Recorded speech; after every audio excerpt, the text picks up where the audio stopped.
Vivo nos bairros, lá onde os enredos atravessam o caniço. Parede que nos esconde, nos cobre. Raízes passam de ave para árvores, onde os segredos já se foram revelados. Vivo nos bairros, onde as vizinhas preveem o futuro e o escuro dos postes faz-nos conhecer as sombras dos nossos. Estes, sim, são dos bairros. Vivo nos bairros onde a água não é inodora. O branco das roupas foi consumido pelo matope. O correguera dos guitongas estende-se ao compasso do xichope. E o matuapé vai cavando o chão molhado. As pontecas guardam segredos do entardecer. Apesar de ser só um, sou dos bairros. Do livro Nada Será Devolvido em Silêncio.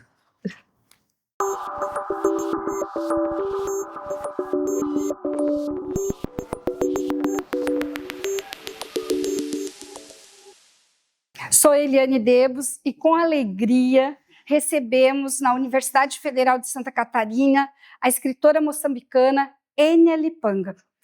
Estamos hoje, dia 3 de setembro de 2025, realizando o terceiro festival literário com a temática A Poesia que nos Devora. Enia, nos fale um pouquinho sobre a palavra, a poesia que nos devora, essa simbologia, enfim, o que tu achaste nesse teu segundo momento em Florianópolis, na Universidade Federal de Santa Catarina, já que te recebemos o ano passado aqui em setembro, né? E é uma alegria tê-la aqui novamente conosco. A poesia nos devora? Olá, Eliana, olá, estimado telespectador. Olha, primeiro eu quero agradecer bastante por esta oportunidade. Não é todos os dias que uma menina da periferia do bairro Luís Cabral, em Maputo, é convidada para as telas de uma televisão muito importante. A poesia nos devora. Eu gosto muito deste tema, principalmente pelo fato de eu ser uma poetisa que iniciou dos silêncios e que teve este momento da quietude antes de explodir ou mostrar para o mundo.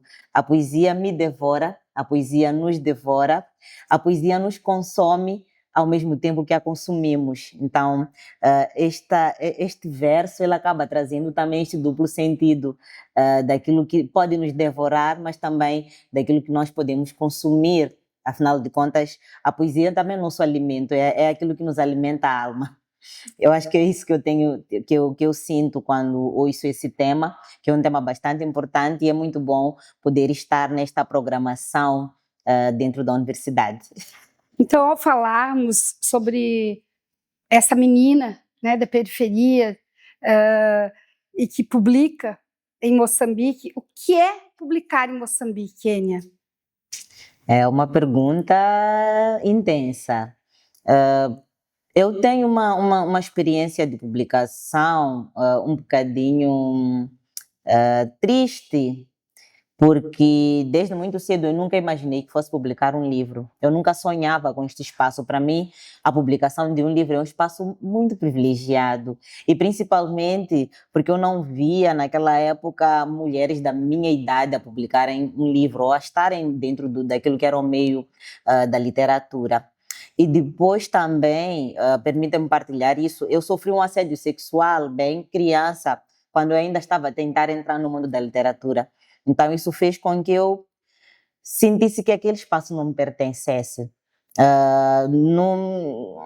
Alguns anos depois, quando comecei a trabalhar com o movimento Incluarte, eu tive a ideia de lançar um livro que pudesse ser acessível para todas as pessoas, mas a primeira ideia não era lançar um livro da Enia, como eu disse, para mim era uma coisa muito distante.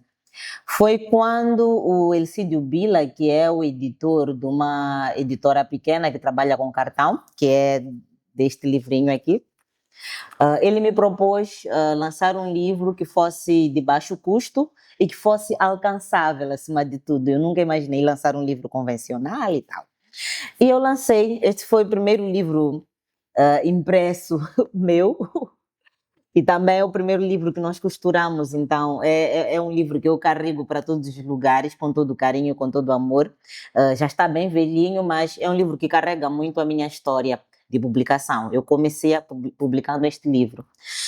E depois passei para uma editora mais convencional e lancei meus 2 últimos livros, mas também o mercado literário não é uma coisa fácil. Primeiro porque nós não temos leitores. Eu costumo dizer que as famílias elas priorizam mais o pão, porque não é exatamente uma falta de ausência de vontade de leitura.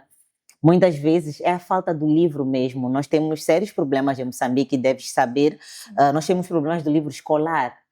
Então, por exemplo, nós temos um projeto na Ponta do Ouro e nós trabalhamos com crianças e dentro, quando nós fazemos as rodas de leitura, as crianças leem um livro de história pela primeira vez. Então, muitas vezes tem a ver com a priorização das famílias, que acaba sendo o pão e faz com que nós não tenhamos o livro. Então, também temos esta ausência de leitores. Hoje em dia, por conta principalmente da minha visibilidade, eu já não sou mais uma escritora nova e também tenho um sarau lá gigantesco que acontece há 14 anos por aí. Eu já consigo ter um público que compre os meus livros. Meus livros conseguem desaparecer das livrarias, mas as edições elas são totalmente pequenas, são 300 exemplares, 500 exemplares. Ainda assim, eu penso que é um mercado muito fértil para cultivarmos a leitura. Eu sou muito de livros físicos, eu ainda não consegui fazer a migração digital da minha vida, então não tenho muito contato com outro tipo de formato de livro que não seja o físico. Então, para mim, nós que estamos a escrever agora, que estamos a publicar, devemos continuar a persistir, sabe? E fazer com que a poesia chegue para todos. Eu acho que a arte é um direito humano e as pessoas precisam beber desse direito humano. O direito humano, essa humanidade que a literatura nos traz, né? A gente tem o Antônio Cândido, que é um pesquisador da teoria literária, que vai dizer que todos nós temos direito à literatura, como temos direito ao pão, mas muitas vezes nós temos que escolher entre o pão e a literatura. Sim. E eu acho que, em grande medida, aí estaria o grande problema, né? Ou a solução, se teria que ter uma solução para este grande problema.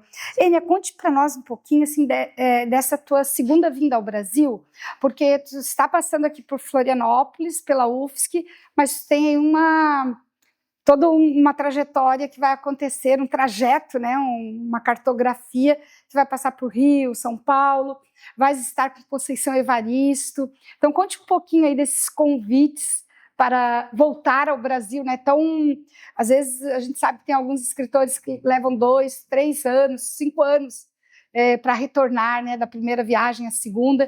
Tu está aqui menos de um ano, tu já está conosco. Isso é um quentinho no coração. Mas conte um pouquinho aí para gente como é que vai ser esse teu percurso nesses próximos 2 meses. Eu acho que são 2 meses, Sim. né? Eu estou muito grata por ter recebido estes convites e também por conseguirmos fazer as pontes entre os convites. Existe uma interseção muito clara e muito nítida entre as pessoas que estão a me convidar. Então, primeiro foi a universidade aqui, mas vou falar das atividades que vão acontecer aqui.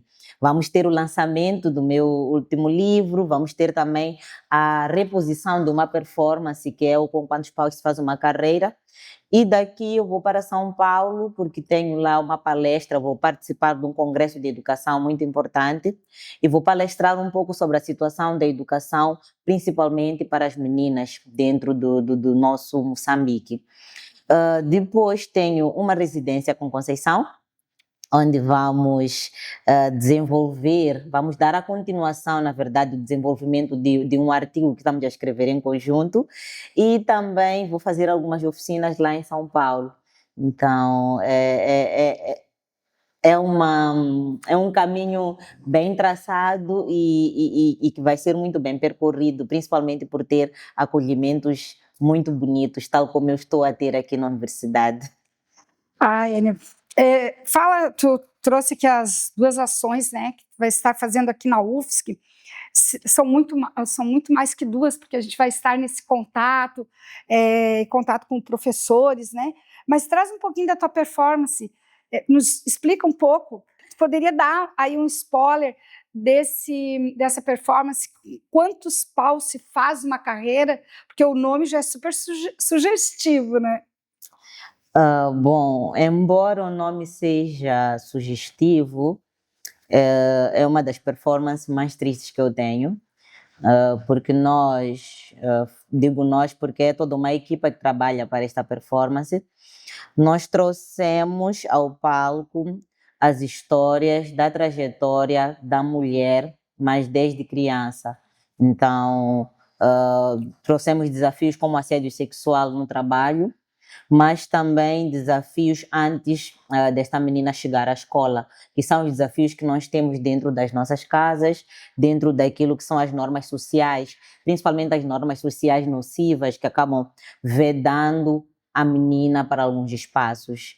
E é isso, vamos trazer estes todos os contornos, este todo o caminho que a mulher percorre para poder se firmar na sua carreira. É uma peça bastante sensível, mas que é uma peça também que é importante ver. É importante ver porque acaba despertando, principalmente para mulheres que não percebem os tipos de violência que sofrem. Porque muitas vezes a violência é tão sutil, é tão de passar despercebida, que acontece, mas nós estamos ali, nós não conseguimos perceber. Então eu vou trazendo estes sinais assim, em jeito de provocação e também em jeito diverso para o palco.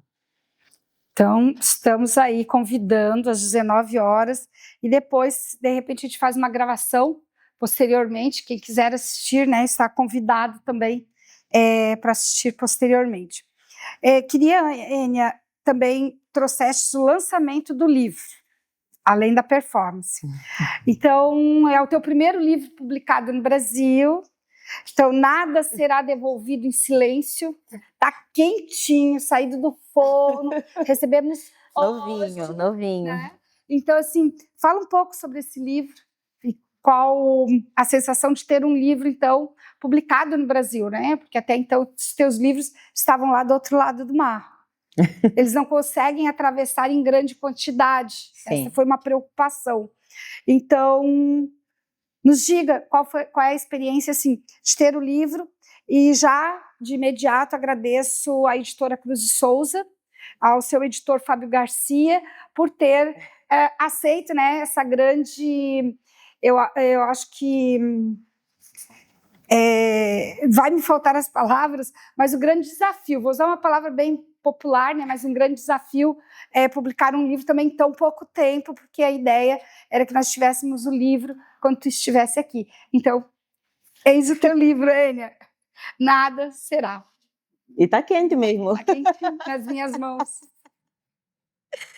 Olha, para mim é uma grande emoção poder ter um livro físico, poder fazer presente no Brasil de forma física, porque nos últimos anos, falo desde 2016, 2017, eu comecei a encontrar com pessoas brasileiras, embora que fosse de forma virtual, então eu comecei a ser conhecida, um pouco lida, e muitas destas pessoas já queriam, já pediam que eu tivesse um material físico para tê-lo aqui em território brasileiro. Então, para mim, é uma grande emoção poder publicar um livro cá e que as pessoas me tenham mais por perto para que me leiam.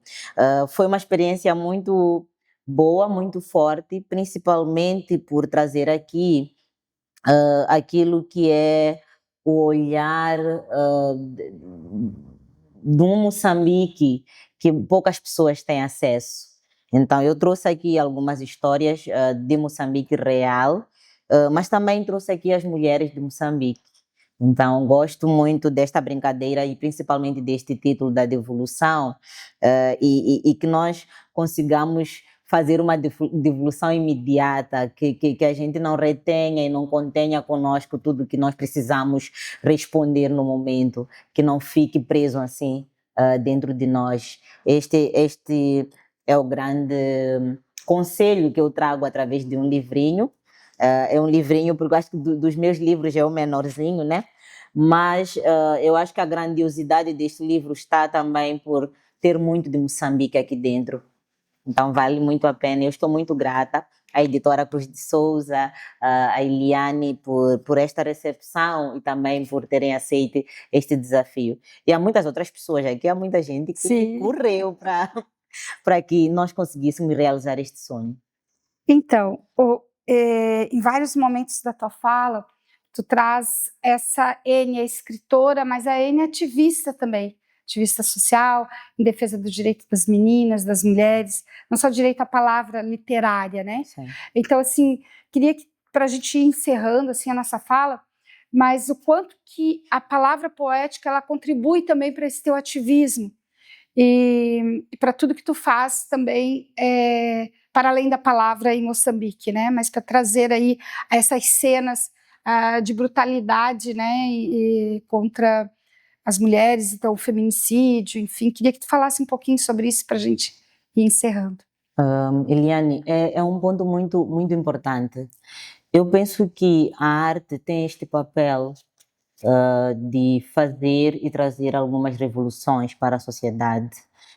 E dentro da minha trajetória, principalmente sobre a minha escrita, eu já fui questionada onde é que estavam os textos românticos, mas vivendo, estando em Moçambique, é muito difícil encontrar um tipo de inspiração que me faça escrever sobre viver estes romances, sabe? Nós estamos num dos países mais pobres do mundo, mas num dos países em que a mulher está numa situação de muita vulnerabilidade. Então, eu uso a minha arte para reivindicar aquilo que são os nossos direitos. É nosso direito para reivindicar os nossos espaços. Eu uso a minha arte para poder fazer esta transformação. Eu não consigo, e ainda não consegui dissociar a Enia ativista social da Enia escritora justamente por isso, porque eu acabo sendo a voz destas mulheres que não conseguem gritar. Então, para mim é um papel, é um legado que eu também tenho de vida, que é fazer com que a voz das mulheres moçambicanas, a voz das mulheres moçambicanas e oprimidas seja ouvida e chegue mais longe. Agradeço imensamente ter acolhido o convite da Secretaria de Cultura, Arte e Esporte desta universidade, a Universidade Federal de Santa Catarina. Agradecemos imensamente por estar conosco, né? E espero que tu estejamos em breve juntos, né? Não concluímos ainda essa estada, mas que em breve tu retornes também novamente para a continuidade aí dessa relação que é de afeto também. E eu sou Eliane Debos, secretária de Cultura, Arte e Esporte da Universidade Federal de Santa Catarina, e entrevistamos aqui Enia Lipanga, um dos nomes hoje mais destacados de sua geração em Moçambique.